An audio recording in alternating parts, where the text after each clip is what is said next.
नमस्कार दोस्तों, और एक बार और बहुत बहुत स्वागत है आपका हमारे YouTube channel provided you by IBTS India. मैं सोनाली मेहरा एक बार दोबारा से आपका इस हमारे सीरीज़ में वेलकम करती हूँ।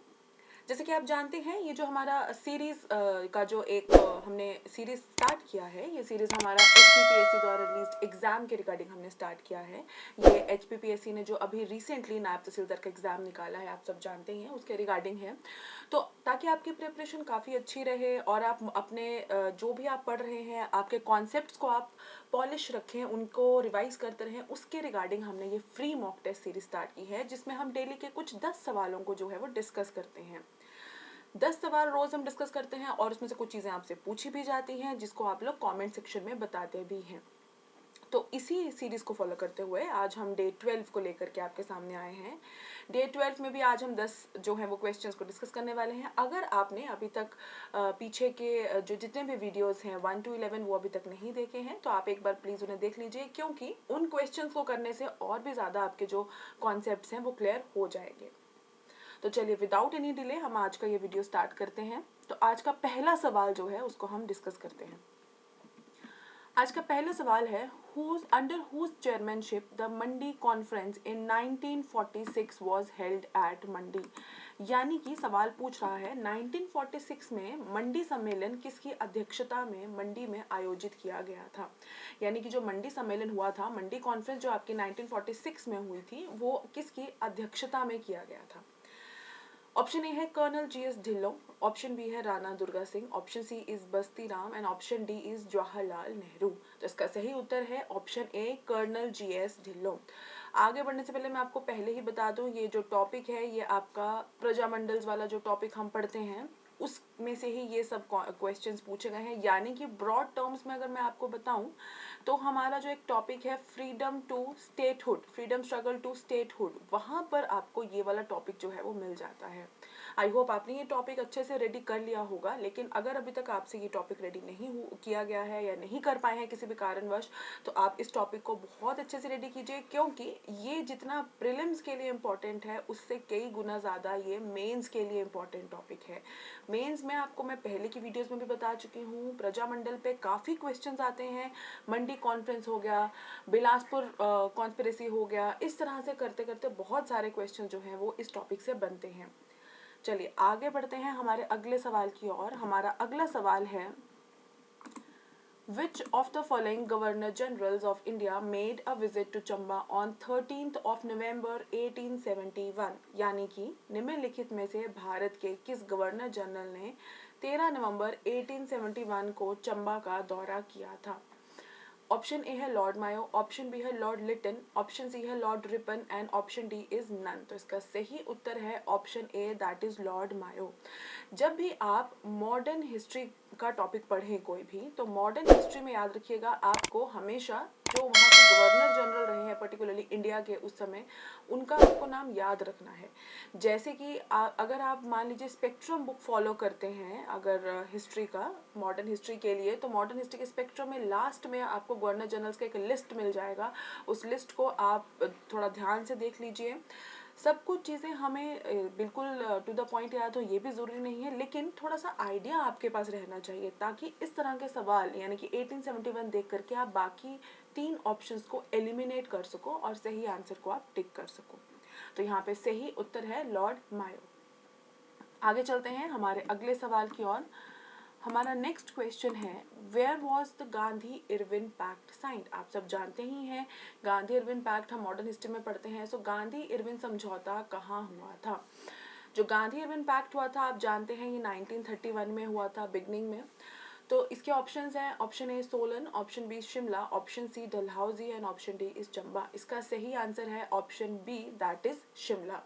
तो गांधी इरविन पैक्ट जो कि बहुत ही एक हिस्टोरिकल पैक्ट था, वो आपका शिमला में हुआ था। और आप जानते ही हैं ये पैक्ट जो हुआ था ये इसलिए हुआ था क्योंकि 1930 में जो था वो गांधी जी ने सिविल डिसोबीडियंस मूवमेंट यानी कि सविनय अवज्ञा आंदोलन जो था वो स्टार्ट किया था, जिसमें सॉल्ट यानी कि नमक को जो था वो एक मेन इंग्रेडिएंट, एक मेन एलिमेंट बनाया गया था इनफैक्ट उस पूरे मूवमेंट का।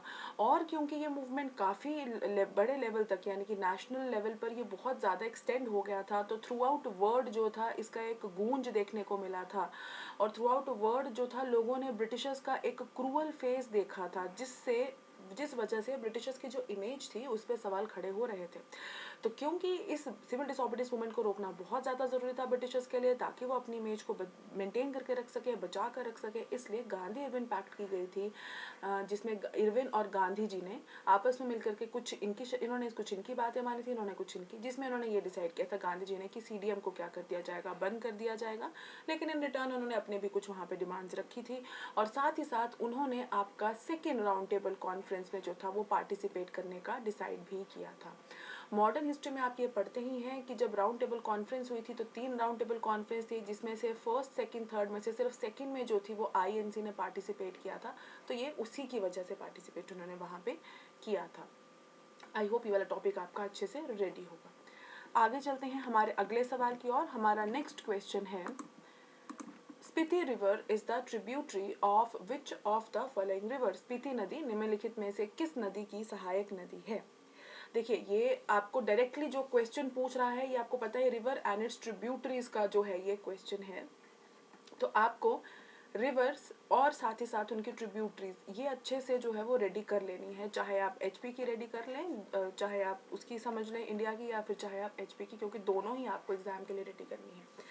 ऑप्शन ए है सतलुज, B है रावी, C है Chenab and option D is Beas. तो इसका सही आंसर है सतलुज। आगे चलते हैं हमारे अगले सवाल की ओर, हमारे 5th क्वेश्चन की ओर। हमारा 5th क्वेश्चन में पूछा जा रहा है, in which year did Firoz Shah Tughlaq plunder Nagarkot? यानी कि फिरोज शाह तुगलक ने किस वर्ष नगरकोट को लूटा था? ये जो सवाल है, हम इसको बहुत सारे अलग अलग एंगल से पहले की वीडियोस में भी सॉल्व कर चुके हैं। तो देखिए, एक ही क्वेश्चन के ऊपर कितने तरीके से जो है वो सवाल पूछी जा सकती है। Option A is 1365, B is 1395, C is 1465 and D is 1325। तो इसका सही आंसर है ऑप्शन ए 1365। और इससे रिलेटेड जो क्वेश्चन है वो ऑलरेडी नायब तहसीलदार के प्रीवियस ईयर क्वेश्चंस में जो है वो आ चुका है। आगे देखते हैं हमारा नेक्स्ट क्वेश्चन, क्वेश्चन नंबर 126। हमारा नेक्स्ट क्वेश्चन है, which ruler of the hill state disobeyed Aurangzeb's ordinance? यानी कि पहाड़ी राज्य के किस शासक ने औरंगजेब के अध्यादेश की अवहेलना की थी, यानी कि उनके ऑर्डर को नहीं माना था? ऑप्शन ए है राजा चतर सिंह, बी है राजा करम प्रकाश, सी है राजा वेदचंद एंड ऑप्शन डी है आपके पास राजा राजरूप। तो इसका सही उत्तर है ऑप्शन ए राजा चतर सिंह। तो आप जानते ही हैं, जो राजा चतर सिंह थे ये चंबा के राजा थे, और जब औरंगजेब ने जो था आपके जितने भी ब्रह्मानिकल टेम्पल्स थे, यानी कि जितने भी आपके पास हिंदू मंदिर थे, उनको तोड़ने का आदेश दे दिया था, तो राजा चतर सिंह ने उनके ऑर्डर को जो था वो साफ तरीके से इनकार कर दिया था। और ये इन्होंने पहले ऐसे राजा थे जिन्होंने हिल्स में, यानी कि आपकी हिमाचल की जब हम हिस्ट्री पढ़ते हैं वहाँ पे आपको क्लियरली मिलेगा कि हिल्स में उन्होंने उनके ऑर्डर को डिफाई, यानी कि जो था वो मानने से इनकार कर दिया था। क्योंकि औरंगजेब आप जानते ही हैं मुगल सल्तनत के एक बहुत ही शक्तिशाली राजा भी थे, तो उनके सामने कोई भी राजा जो थे अपने उनके ऑर्डर्स को डिनाई नहीं करते थे, लेकिन इन्होंने इनके ऑर्डर्स को डिनाई कर दिया था। इसलिए हिस्ट्री में जो है इनका, हिमाचल हिस्ट्री में स्पेसिफिकली चंबा हिस्ट्री में इनका नाम जो है वो काफ़ी अच्छे से जो है उसको हम पढ़ते हैं, उनके बारे में चीज़ें जो हैं, उनकी लाइफ के बारे में चीज़ें जो हैं हम पढ़ते हैं।